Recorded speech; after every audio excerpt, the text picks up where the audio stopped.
ఈరోజు just market గురించి ఎక్కువ మాట్లాడటానికి ఏం లేదు. అయితే కొంచెం స్మాల్ క్యాప్స్కి సంబంధించి కొంచెం మాట్లాడతాను. తర్వాత new fund offers, mutual funds గురించి కొద్దిగా మాట్లాడతాను.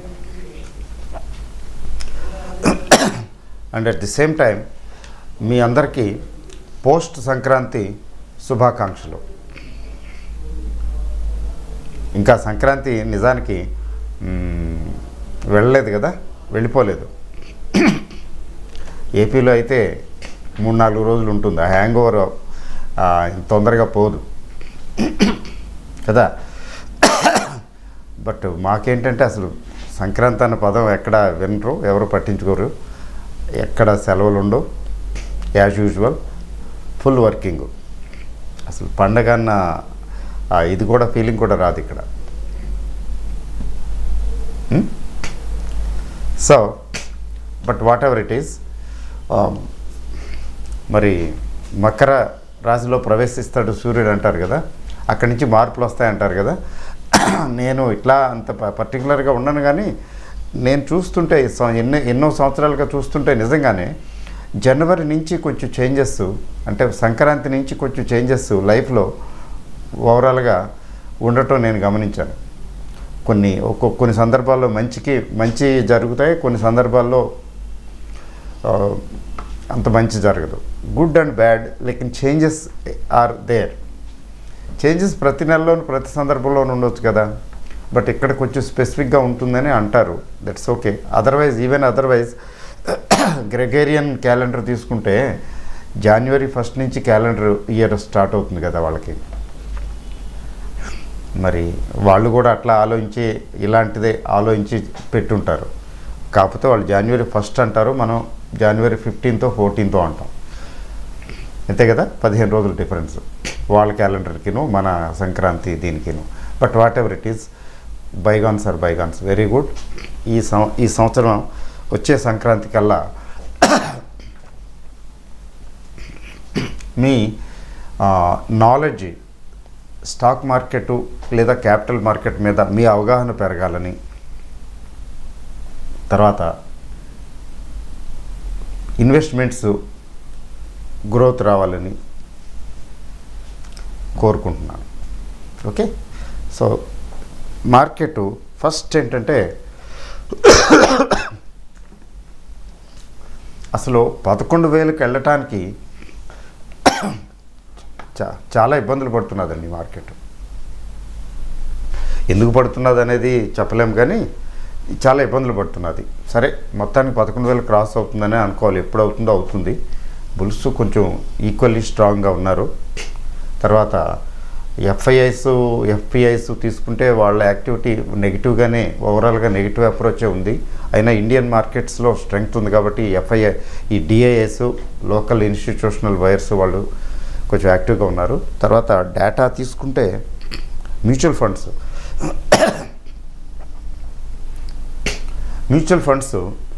ఎందుకంటే ఇండియాకి మ్యూచువల్ ఫండ్స్ ఫ్లో చాలా ఇంపార్టెంట్ అండి, రెలవెంట్ కూడా. డిసెంబర్ వరకు తీసుకుంటే మ్యూచువల్ ఫండ్స్ ఫ్లో తీసుకుంటే డిసెంబర్ నెలలో లంసమ్ ఇన్వెస్ట్మెంట్స్ ఫ్లో కొంచెం తగ్గింది. అంటే ఇయర్ ఎండ్ కదా, ఇయర్ ఎండ్లో ఈ మ్యూచువల్ ఫండ్స్లో ఈక్విటీస్లోకి వచ్చే ఇన్వెస్ట్మెంట్ కొంచెం తగ్గింది. పెద్దగా లేదు కానీ కొంచెం తగ్గింది. But at the same time SIP మోడ్లో ఇన్వెస్ట్ చేసే వాళ్ళ సంఖ్య పెరిగింది. అంటే సిప్ మోడ్లో ఇన్వెస్ట్మెంటు పెరిగింది. అంటే ఇది చాలా హెల్దీ సైన్. డిసెంబర్లో ఇన్వెస్ట్మెంట్ ఎంత ఉంది అనేది దానికంటే సిప్ మోడ్లో ఈక్విటీస్లో ఇన్వెస్ట్ చేసే వాళ్ళ సంఖ్య, సిప్ మోడ్ అంటే అందరికీ తెలిసిందే, సిస్టమేటిక్ ఇన్వెస్ట్మెంట్ ప్లాన్. జనరల్గా ఏంటంటే మంత్లీ ఇన్స్టాల్మెంట్లో వస్తూ ఉంటుంది, మన అకౌంట్లోంచి కట్ చేసుకుంటూ వెళ్ళిపోతుంటారు.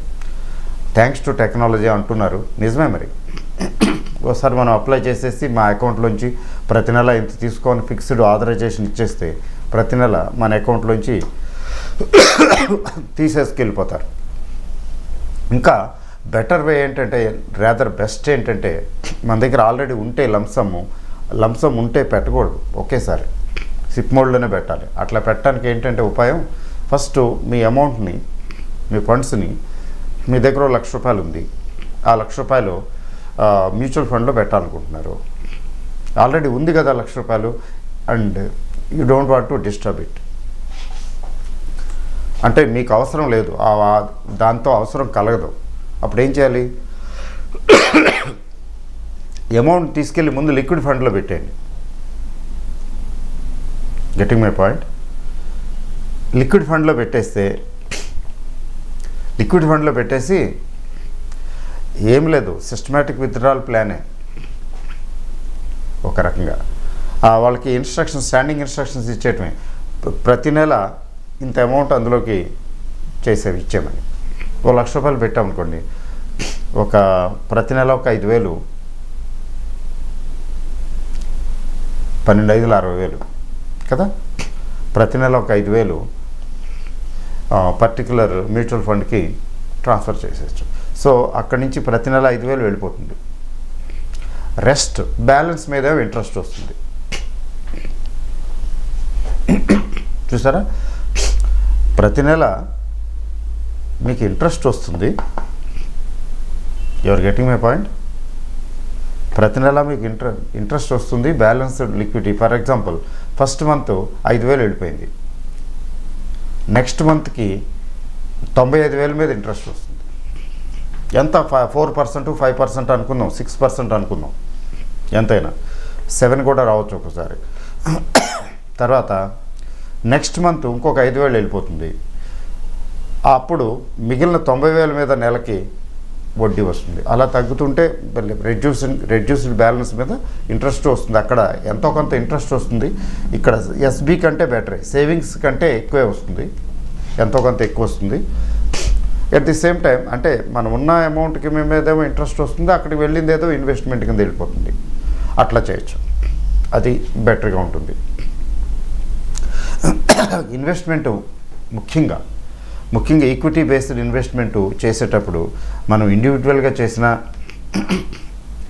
మ్యూచువల్ ఫండ్లో పెట్టిన, ఇన్స్టాల్మెంట్లో పెట్టడం అనేది చాలా ఆరోగ్యకరమైనటువంటి ఐడియా. మనం ఇండివిజువల్గా ఎలాగండి అంటే ఏం లేదు, మనం ఒక సర్టన్ షేరు ఇంత అమౌంట్కి ఒక 50,000 పెట్టాలనుకుంటున్నారు అనుకోండి. మీకు చూసి నచ్చింది, ఫండమెంటల్స్ బాగున్నాయి, సిద్ధపడుతున్నారు. దాన్ని బెటర్ ఏంటంటే ఇన్స్టాల్మెంట్లో పెట్టుకుంటే వెళ్ళండి,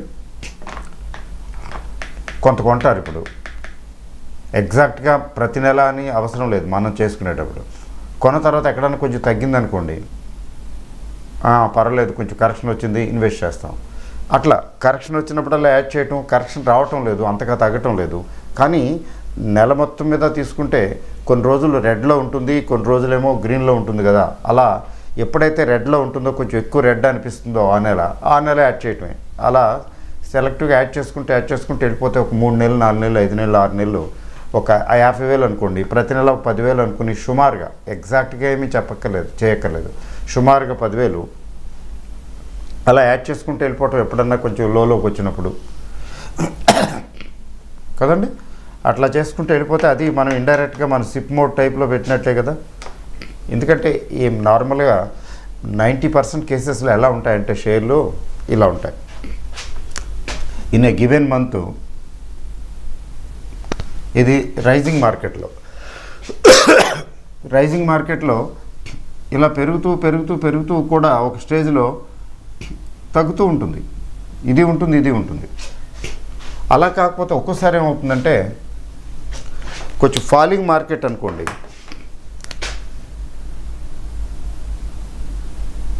అలా ఉంటుంది. ఏకదాటిగా పడుతూ ఉంటే అలా ఉంటుంది. అప్పుడు మనం కొనాలనుకున్న పర్టికులర్ షేరు ఏకదాటిగా ఎక్కడో కొన్నాం అనుకోండి, ఏముంది, కొంచెం తగ్గినప్పుడల్లా కొనుక్కోవచ్చు. అది ఒక నెలలోనే ఇన్నిసార్లు కొనక్కర్లేదు. డిస్ట్రిబ్యూట్ ఎమాంగ్ అంటే ఒక 3-4 మంత్స్, 5-6 మంత్స్కి అలా చేసుకుంటూ వెళ్ళిపోతే, అలా 2-3 స్క్రిప్ట్స్ సెలెక్ట్ చేసుకున్నాం అనుకోండి, ఆ 2-3 స్క్రిప్ట్స్ అలా కొద్ది యాడ్ చేసుకుంటూ వెళ్ళిపోయాం అనుకోండి. చూడండి, సీ ద బ్యూటీ. అది మీరు అంటే you have learned the art of investment. దీన్ని ఆర్ట్ ఆఫ్ ఇన్వెస్ట్మెంట్ అంటారు. ఆ ఆర్ట్ ఆఫ్ ఇన్వెస్ట్మెంట్ నేర్చుకోవాలి. అంటే ఇండైరెక్ట్గా యావరేజింగ్ చేస్తున్నారు మీరు. తర్వాత విత్డ్రా చేసేటప్పుడు కూడా, ప్రాఫిట్ బుక్ చేసేటప్పుడు కూడా, అంటే వెరీ లాంగ్ టర్మ్ అనుకున్న వాళ్ళు ఇన్వెస్ట్ అండ్ ఫర్గెట్ బాగానే ఉంటుంది. అలా కాకుండా కొంచెం యాక్టివ్గా ఉంటే అప్పుడప్పుడు టాప్స్ వస్తూ ఉంటాయి, పీక్ వస్తుంది, పీక్ వచ్చిన తర్వాత కరెక్షన్ వస్తుంది, మళ్ళీ ఇంకోసారి పీక్ వస్తుంది, రావడానికి టైం పట్టవచ్చు. షేర్ మంచిదైనా కూడా కంటిన్యూస్గా పెరుగుతూ పోయే కంపెనీలు, పెరుగుతూ పోయే సందర్భాలు తక్కువగా ఉంటాయి. వాటి గురించి ఏం చూడక్కర్లేదు. అదర్వైజ్ ఎలా ఉంటాయంటే షేర్లు ఒక పీక్కి వెళ్తుంది, మళ్ళీ కరెక్షన్ వస్తుంది, మళ్ళీ పీక్ వెళ్తుంది, కరెక్షన్ వస్తుంది, లేకపోతే ఇట్లా పీక్ తెలుసుకోవటం కష్టం అనుకోండి. సుమారుగా ఊరికే అంచనా ప్రకారం ఆ పీక్లో కొంచెం పార్షియల్గా ప్రాఫిట్ బుక్ చేసుకోవచ్చు, పార్షియల్గా. మళ్ళీ కావాలనుకుంటే ఏదైనా కొంచెం తగ్గిందనుకుంటే యాడ్ చేసుకోవచ్చు. ఈ సైకిల్ సాధారణంగా పీకును లో అనే సైకిల్కి 6 months to 1.5 years పడుతుంది. ఒక్కోసారి 9 months వేసుకోండి, యావరేజ్ 9 months to 1.5 years. కంపెనీలు షేర్స్ 9 months నుంచి 1.5 years ఈ సైకిల్లో ఇట్లాంటివి జరుగుతుంటాయి. అప్పుడు కొంచెం పార్షియల్గా చేసుకుంటూ అదే ఆ పర్టికులర్ షేరు లేదా షేర్లో ఆపర్చునిటీ అంటే కొంచెం లైట్గా ప్రాఫిట్ బుక్ చేసుకుని మళ్ళీ కొంచెం తగ్గిన తర్వాత యాడ్ చేసుకోవటం. మీరు యాక్టివ్గా ఉండేవాళ్ళు అయితే, అంటే దీనికి ఎక్కువ యాక్టివ్గా ఉండక్కర్లేదు, జస్ట్ మరీ ఎక్కువగా యాక్టివ్గా ఉండేవాళ్ళు హైపర్ యాక్టివ్ అయితే మనం చెప్పేది ఏం లేదు, మనం చెప్పక్కర్లేదు కూడా. వాళ్ళు చక్కగా ఇంట్రాడేలు, ఇంకా డెరివేటివ్స్, ఇంకా బ్యాంక్ నిఫ్టీ ఆప్షన్స్, ప్రపంచం అంతా అక్కడే ఉంది. అది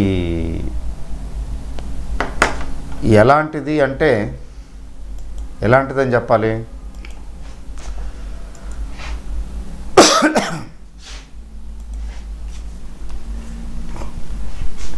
సో ఇది ఈ ప్రపంచం అంతా అక్కడే డెరివేటివ్స్ ఆప్షన్స్ అని, తర్వాత ఇంట్రాడేలని అట్లా అక్కడ ఉంటుంది. వాళ్ళు ఎందుకంటే చాలా యాక్టివ్గా ఉంటారు, ఏదో చేయాలని, ముఖ్యంగా షేర్లోనే చేయాలని అనిపిస్తుంది, చేస్తుంటారు. వచ్చేవాళ్ళకి వస్తుంటాయి, పోయేవాళ్ళకి పోతుంటాయి, మెజారిటీకి పోతాయి అనుకోండి. ఎందుకంటే అక్కడ ఆడేవాళ్ళు, చేసేవాళ్ళు మెజారిటీ కొంచెం అర్థం చేసుకోక, అంటే సబ్జెక్టు పరిజ్ఞానం, అండర్స్టాండింగ్ సరైన అండర్స్టాండింగ్ ఉండదు, అయినా చేస్తూ ఉంటారు. పడుతూ లేస్తూ ఒకసారి వస్తుంటుంది, ఒకసారి పోతుంటుంది. కొంచెం కన్సిస్టెంట్గా ఎక్కువసార్లు గెయిన్ చేయాలంటే నాలెడ్జ్ చక్కగా మంచి ఎక్స్పోజరు, ఎక్స్పీరియన్సు, నాలెడ్జ్ అన్నీ కావాలి. ఓకే, వాళ్ళు యాక్టివ్గా ఉండే వాళ్ళ గురించి మనం ఏం చేయక్కర్లేదు. కొంచెం సెమీ యాక్టివ్గా మన ఉద్యోగం, మన వ్యాపారం, మన పని మనం చేసుకునే వాళ్ళకి ఈ ఈక్విటీ ఇన్వెస్ట్మెంట్ ఇలా ఉంటుంది. సిస్టమేటిక్గా అంటే ఇన్స్టాల్మెంట్లోనే చేసుకోవాలి. అమ్ముకునేటప్పుడు లేదా ప్రాఫిట్ బుక్ చేసుకునేటప్పుడు కూడా అలా ఇన్స్టాల్మెంటు అంటే ఆ పార్షియల్ అప్రోచ్ హెల్ప్ చేస్తుంది. ఓవరాల్ ప్రాఫిటబిలిటీ బాగుంటుంది. ఓకే, లేదా అలా వదిలేసినా పర్వాలేదు, కిందకి పైకి వస్తూ పోతూ ఫైనల్గా మంచి రిజల్టే ఇస్తుంది. ముఖ్యంగా తీసుకుంటే మనం ఇండెక్స్ ఫండ్స్ లాంటివి అయితే అలా వదిలేసినా ఏం కాదనమాట. ఇండివిజువల్ స్టాక్స్ అయితే కొంచెం జాగ్రత్తగా చెక్ చేసుకోవాలి. ఒకసారి ఏదో అనుకోని విధంగా ఏదో జరిగిపోవచ్చు. అయితే డైరెక్ట్గా పాయింట్కి వచ్చేస్తున్నాను. మ్యూచువల్ ఫండ్స్ గురించి చెప్పాను కదా, ఫ్లో బాగుంది. రెండు, ఈ మధ్యన ఎడెల్వీస్, ఎన్ఎఫ్ఓ ఎడెల్వీస్ మీరు వినే ఉంటారు. ఇది mutual fund, non banking finance company, కొంచెం యాక్టివే. మొన్న క్రైసిస్ రానంత వరకు చాలా యాక్టివ్గా ఉంది. కొంచెం క్రైసిస్ వచ్చిన తర్వాత దీని షేర్ కూడా కొంచెం తగ్గడం జరిగింది. ఇది న్యూ ఫండ్ ఆఫర్ ఇస్తున్నది ఎన్ఎఫ్ఓ. విశేషం ఏంటంటే స్మాల్ క్యాప్లో సాధారణంగా చాలా తక్కువ mutual funds small caps launch చేస్తాయి. ఎందుకంటే స్మాల్ క్యాప్స్ చాలా ఛాలెంజింగ్. ఈ స్మాల్ క్యాప్స్లో ఇన్వెస్ట్మెంట్ అంటే ఇప్పుడు లేటెస్ట్ సెబీ దీని ప్రకారం అయితే మీరు స్మాల్ క్యాప్ మ్యూచువల్ ఫండ్ అన్నారంటే మీరు స్మాల్ క్యాప్లే పెట్టి తీరాలి. స్మాల్ క్యాప్ అంటే ఏంటి? బై డెఫినేషను 251 కంపెనీ అంటే ఫస్ట్ 250 కంపెనీస్ వదిలేసి మార్కెట్ క్యాపిటలైజేషన్లో మిగిలినవి చిన్న పెద్ద అన్నీ. అయితే ఈ 251 ఆన్వర్డ్స్ కంపెనీలు ఎన్ని సెలెక్ట్ చేసుకుంటారేంటో న్యూ ఫండ్ ఆఫర్ వాళ్ళు చెప్పరు, ఇప్పుడప్పుడే చెప్పరు పోర్ట్ఫోలియో. ముందు మీరు డబ్బులు కట్టండి, అప్పుడు మొదలు పెడతా ఉంటారు. సరే ఓకే, ఇందులో హై రిస్క్ ఉంటుంది, రిటర్న్ కూడా హై ఉండే అవకాశం ఉంది మార్కెట్ని బట్టి. మార్కెట్ పరిగెడితే మాత్రం ఇవి బాగా పరిగెడతాయి, నో డౌట్. ఎందుకంటే వీళ్ళు రీసెర్చ్ చేసి చాలా కష్టపడి చేస్తారు కదా. మార్కెట్ వీక్గా ఉంటే నార్మల్గా ఉన్నా కూడా నార్మల్గా ఉన్నా కూడా ఇవి భయంకరంగా పడిపోతాయి. ఈ ఎన్ఏవీలు ఎలా అంటే ఒక్కోసారి సగం అయిపోతాయి. బట్ దీని గురించి ముందు చెప్తాను, తర్వాత ఇన్వెస్ట్మెంట్ రేషనల్ గురించి మాట్లాడతాను. ఇది 18th జనవరి నుంచి ఫిబ్రవరి. ఇట్ ఈజ్ ఓపెన్ ఎండెడ్ కదా, మీకు తెలిసిన విషయమే. అంటే ఎక్కేవాడు ఎక్కొచ్చు, దిగేవాడు దిగొచ్చు, ఎప్పుడు కావాలంటే అప్పుడు ఎంటర్ అవ్వచ్చు, ఎప్పుడు కావాలంటే అప్పుడు ఎగ్జిట్ అవ్వచ్చు. 18th జనవరి నుంచి అంటే ఎల్లుండి కదా, ఫిబ్రవరి 1 వరకు ఇది ఓపెన్. అయితే దీని స్పెషాలిటీ ఏంటంటే సంవత్సరం లోపుగాన మీరు గాన విత్డ్రా అయితే ఎగ్జిట్ లోడ్ 1% వసూలు చేస్తాడు. అక్కడ ఉన్నటువంటి వాల్యూకి 1% కట్ చేసి ఇస్తాడు. అంటే లాకిన్ పీరియడే ఒక రకంగా సంవత్సరం లోపు విత్డ్రా అవ్వకూడదు, అయితే 1% కట్ చేసుకుని ఇస్తాడు, అంటే ఉన్న వాల్యూకి. అయితే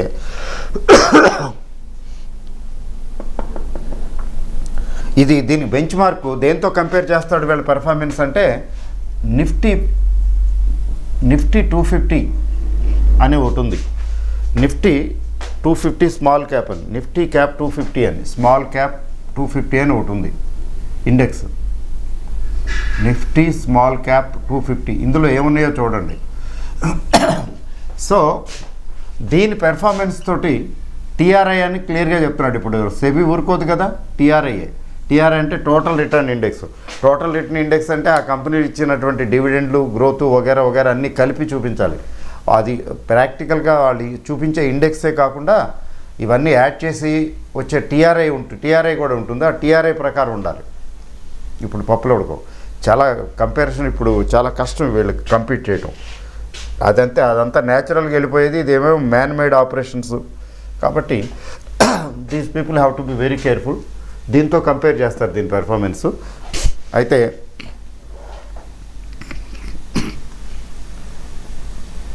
ఇన్వెస్ట్ చేయొచ్చా, ఇంపార్టెంట్ క్వశ్చన్ అది. ఇన్వెస్ట్ చేయొచ్చా అంటే బాగా రిస్క్ అపెటైట్, నేను రిస్క్ తీసుకుంటాను, నాకు గ్రోత్ కావాలి గట్టిగా, I want to take chance, ఆ మాత్రం లేకపోతే ఏముంది లైఫ్, ఆ టైపు కొంచెం హై రిస్క్. అంటే రిటైర్డ్ పీపుల్, తర్వాత ఈ పెన్షనర్స్, అట్లాంటి వాళ్ళు బెటర్ నాట్ టు వెంచర్. కొంచెం యంగ్ పీపుల్, ఇంకా సర్వీస్ ఉన్నవాళ్ళు, ఇంకా ఏజ్ ఉన్నవాళ్ళు, వాళ్ళు ఏముంది స్మాల్ క్యాప్ ఏముంది, ఏమైనా లాస్ వచ్చినా సెట్ బ్యాక్ వచ్చినా వాళ్ళు తట్టుకోగలరు. అందువల్ల ఏంటంటే దీనికి ఇన్వెస్ట్ చేయడానికి ఫస్ట్ రిక్వైర్మెంట్ చెప్తాను, జాగ్రత్తగా వినండి. ఒకటి, రిస్క్ అపెటైట్ బాగా ఉండాలి, హై రిస్క్ తీసుకోగలిగిన వాళ్ళు అయి ఉండాలి. ఈక్విటీలో రిస్క్ ఉంటుంది, స్మాల్ క్యాప్లో రిస్క్ ఎక్కువ ఉంటుంది. రెండోది ఏంటంటే లాంగ్ టర్మ్ పర్స్పెక్టివ్ ఉండాలి. దీనికైతే స్మాల్ క్యాప్స్కి అయితే 7 to 10 years ఐడియల్, 5 years కూడా కాదు. అంటే అంతకాలం పెట్టేసి వదిలేస్తాను, మర్చిపోతాను, పట్టించుకోను, సరే వాళ్ళేదో వాళ్ళు బాధలు పడతారు కదా, నా పని నేను చేసుకుంటాను. అది సంవత్సరానికో 2 సంవత్సరాలకో 2, 3, 4 ఏళ్ళకి డబ్బులు అవసరం అవుతాయి. ఈ డబ్బులన్నీ తీసి ఇదేదో పర్టికులర్ పర్పస్ కోసం ఉపయోగించాలి అనుకున్న వాళ్ళు ఆ డబ్బులు ఇట్లాంటి దాంట్లో స్మాల్ క్యాప్లో లాకప్ చేయకండి. 1, 2, 3, 4 years, 5 years కూడా it's a small period. 7 to 10 years ఉండాలి. థర్డ్ పాయింట్ ఏంటంటే ఇన్వెస్ట్ చేయాలనుకున్న వాళ్ళకి మీకున్నటువంటి టోటల్ అమౌంట్లో స్మాల్ పోర్షనే పెట్టాలి. ఇందులో ఈ స్మాల్ పోర్షన్ ఎంత అనేది మీ ఇష్టం. సపోజ్ మీ దగ్గర ఇన్వెస్టబుల్ ఫండ్స్ ₹1,00,000 ఉన్నాయనుకోండి, ₹1,00,000 ఇన్వెస్ట్ చేద్దాం అనుకుంటున్నారు అనుకోండి, మీ దగ్గర ఉంది ₹1,00,000 ఇన్వెస్ట్ చేద్దాం అనుకుంటున్నారు, మ్యూచువల్ ఫండ్స్ వగేరా. అప్పుడు దీనిలో 20-30% కంటే ఎక్కువ పెట్టకూడదు. అంటే 20 నుంచి 30,000 మాత్రమే ఈ స్మాల్ క్యాప్లో పెట్టాలి. ఇంకా తక్కువ అయితే మరీ మంచిది. ఎందుకంటే రిస్క్ ఎక్కువ ఉంటుంది కదా. టోటల్గా మనకి తగ్గినప్పుడు చాలా కళ్ళ నీళ్ళకి బదులు రక్తం రావటం మొదలవుతుంది. పెరగటం మొదలుపెట్టిన తర్వాత ఆకాశాన్ని అంటుకున్నట్టుగా 30-35-40% కనిపిస్తుంది గ్రోత్. అయితే 40% లేదా 40% డౌన్ అట్లా అయిపోతుంది. వాళ్ళు ఎంత ఈ ఫండ్ మేనేజర్స్ ఎంత దుర్బిణీలు వేసి చూసినా, ఎంత రీసెర్చ్ చేసినా, మార్కెట్ ఈజ్ మార్కెట్. ఫ్యూచరు ఎవరి చేతిలోనూ ఉండదు. రేపు ఏమవుతుందో ఫండ్ మేనేజర్స్కి మాత్రం ఏం తెలుస్తుంది. ఇప్పటి వరకు ఓకే అనుకున్న చూసి సెలెక్ట్ చేసి అందులో పెడతారు. అయితే ఇన్వెస్ట్మెంట్ చేయొచ్చా ఇమీడియట్గా ఎట్లా అంటే, నేనైతే ఏం చేస్తానంటే, ముందు ఇప్పుడున్న మార్కెట్ కండిషన్స్కి పెట్టవాలి, ఇన్వెస్ట్ చేయాల్సిన అవసరం లేదు. ఎందుకంటే స్మాల్ క్యాప్ మరీ డౌన్లో ఏం లేవు. ఒకప్పుడు డౌన్లో ఉన్నవి కొంచెం కొంచెం రికవర్ అవుతున్నాయి. మరీ బాటమ్ అవుట్ అవ్వలేదు ఒకటి. రెండవది, రేపొద్దున మార్కెట్లో కరెక్షన్ వస్తే ఇంకా ముందు కరెక్షన్ రావచ్చు కదా. 10,800, 10,900 గ్యారెంటీ ఏం లేదు. 10,500, 10,400, 300కు వచ్చిందనుకోండి ఎప్పుడన్నా ఫ్యూచర్లో మార్కెట్. ఎందుకంటే ఎలక్షన్లు కూడా ఉన్నాయి కదా, వాలటైలిటీ పెరిగే అవకాశం ఉంది. 10,400కి ఎప్పుడైతే ఇండెక్స్ వస్తే 400కి 500కు అప్పుడు పరిస్థితి ఏంటండి? అప్పుడు ఇప్పుడు ఇన్వెస్ట్ చేస్తే అప్పుడు ఎన్ఏవి బాగా తక్కువగా చూపించే అవకాశం ఉంది. అంటే 5%, 6%, 7% అందులో ఓచుకోతే. స్మాల్ క్యాప్స్ అంటే ఏం లేదు, ఓచుకోత కోసేస్తారు. అయితే 10% ఒకరోజు పెరిగిపోద్ది, లేకపోతే ఒకరోజు 10% తగ్గిపోతుంది. అలా అయిపోతాయి షేర్లు. కాబట్టి ఇట్లాంటి టైంలో ఈ స్మాల్ క్యాప్స్ ఇన్వెస్ట్ చేయడం కంటే ఏం చేయాలంటే అబ్జర్వ్ చేయాలి. ఇప్పుడు ఏం చేస్తారంటే ఎన్ఎఫ్ఓ రానివ్వండి. ఎన్ఎఫ్ఓ వచ్చిన తర్వాత మార్కెట్ వీక్గా ఉంటే, ఎప్పుడైనా మార్కెట్ వీక్గా ఉన్నప్పుడు దీని ఎన్ఏవిల్ చెక్ చేయండి. తర్వాత ఫస్ట్ అండ్ ఫార్మోస్ట్ వీళ్ళ పోర్ట్ఫోలియో ఇప్పుడు ఏమీ చెప్పలేదు కదా. వీళ్ళు ఏ కంపెనీలో ఇన్వెస్ట్ చేస్తారో ఆ కంపెనీల పేర్లు కూడా రావాలి కదా. కొన్నాళ్ళు పోతే కానీ రావు. ఈ స్టార్ట్ అయితే కానీ అవన్నీ క్లియర్ అవ్వవు. సో స్టార్ట్ అవ్వనివ్వండి. వీళ్ళు ఏ కంపెనీలు ఇన్వెస్ట్ చేద్దాం అనుకుంటున్నారో ఒకసారి ఊరికే జస్ట్ హ్యావ్ ఎ లుక్. ఏమండి, మాకు అంతటి పరిజ్ఞానం కూడా లేదండి అంటే అంత మాత్రం చూడలేమండి కంపెనీలు చూసి అట్లా అవన్నీ కష్టం అంటే బెటర్ స్మాల్ క్యాప్కి వెళ్ళకండి. అసలు లార్జ్ క్యాపు, మిడ్ క్యాపు, లేకపోతే మల్టీ క్యాపు ఓకే. ఎందుకంటే వీళ్ళు సెబీ దీని ప్రకారం స్మాల్ క్యాప్ అన్నారంటే 65% ఖచ్చితంగా స్మాల్ క్యాప్ ఉండి తీరాలి. మిగతా 35% ఏది పెట్టినా పర్వాలేదు. అంటే రిస్క్ ఉంది కదా. 65% కంటే జనరల్గా ఎక్కువ పెట్టరులేండి. 65% ఎక్కువ పెట్టరు, బట్ 65% కూడా రిస్కే కదా. అందుకని అంత మాత్రం చూడలేము అనుకున్న వాళ్ళు డోంట్ గో ఫర్ ఇట్. అసలు పర్వాలేదని కొంచెం చూస్తాము, స్టడీ చేయగలం, కొంచెం జస్ట్ అవగాహన కోసం కంపెనీల పేర్లే చూస్తామండి. ఆ మాత్రం ఉంది, ఎక్స్పీరియన్స్ ఉంది, ఐడియా ఉంది అనుకున్న వాళ్ళు చూడండి. ఏ కంపెనీలు ఇన్వెస్ట్ చేస్తున్నారో చూడండి, వాళ్ళ పోర్ట్ఫోలియో చూడండి, అది మీకు కొంచెం ఐడియా వస్తుంది. సెకండ్, కొంచెం మార్కెట్ కరెక్షన్ మోడ్లోకి వచ్చినప్పుడు ఎంటర్ అవ్వండి. ఇది ఎన్ఏవి కూడా కొంచెం రెడ్లో కనబడే అవకాశం ఉంది. అట్లాంటప్పుడు ఎంటర్ అవ్వండి. ఇనిషియల్లీ స్మాల్ అమౌంట్ లంసంలో యాడ్ చేయండి. ఆ తర్వాత మీరు సిప్ మోడ్కి వెళ్ళిపోండి. విధిగా సిప్ మోడ్లోనే ఇన్వెస్ట్ చేయండి. ఫస్ట్ టైం ఓకే, ఏదో ఎంట్రీ టైంలోని స్మాల్ అమౌంట్ లంసంలో పెట్టి 5,000 మినిమం పెట్టాలి, అంతే పెట్టండి, 5,000 పెట్టండి. తర్వాత సిప్ మోడ్లోకి వెళ్ళిపోండి. నెలకు 1,000-500 మినిమం 500 ఉంది సిప్ మోడ్. 500, 1,000, 2,000 సిప్ మోడ్లోకి వెళ్ళిపోండి. స్మాల్ క్యాప్లో అసలు లంసంలో ఇన్వెస్ట్ చేయనేకూడదు, అది నా అభిప్రాయం. స్మాల్ క్యాప్లో ఎప్పుడు కూడా ఇలాంటి హై రిస్క్ ఉన్న దాంట్లో ఎప్పుడు కూడా ఎలా వెళ్ళాలి? సిప్ మోడ్లోనే వెళ్ళాలి. ఫస్ట్ టైం కొంచెం బాగా మార్కెట్ వీక్గా ఉన్నప్పుడు, రెడ్లో ఉన్నప్పుడు దీని అబ్జర్వేషన్లో పెట్టండి, తొందర ఉంది. ఇంతటితో ఏమైపోదు, రామాయణం కథ ముగిది కదా. అబ్జర్వ్ చేస్తూ చేస్తూ చేస్తూ ఎప్పుడైనా మార్కెట్ కొంచెం కరెక్షన్లోకి వచ్చి కొంచెం రెడ్లో ఉండి కొంచెం వీక్గా అనిపించినప్పుడు ఆ సందర్భంలో దీని ఎన్ఏవి చెక్ చేయండి. ఈ ఎన్ఏవి న్యాచురల్గా కిందకే ఉంటుంది.